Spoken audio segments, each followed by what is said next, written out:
বিশ্বনবী বললেন, খায়রুকুম মান তাআল্লামাল কুরআন ওয়া আল্লামা, তোমাদের মধ্য থেকে ওই ব্যক্তি আল্লাহর কাছে সবচাইতে বেশি সেরা, যে নিজে কোরআন শিখে অন্যরে শিখায়া দেয়। আপনি কোরআন শিখলে আপনি সেরা, আবার আপনি যদি শিখায়া দেন তবেও আপনি সেরা।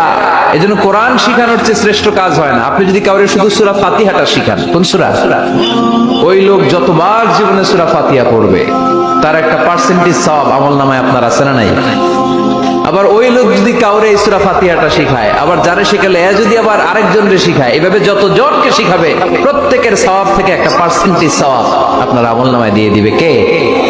এজন্য কোরআন শিখবো, শিখাবো, শিখবো, শিখাবো। যারা কোরআন জানি না, কোরআন জেনে মরবো। No excuse will be granted that day. সেদিন কোনো অজুহাত আল্লাহ গ্রহণ করবে না।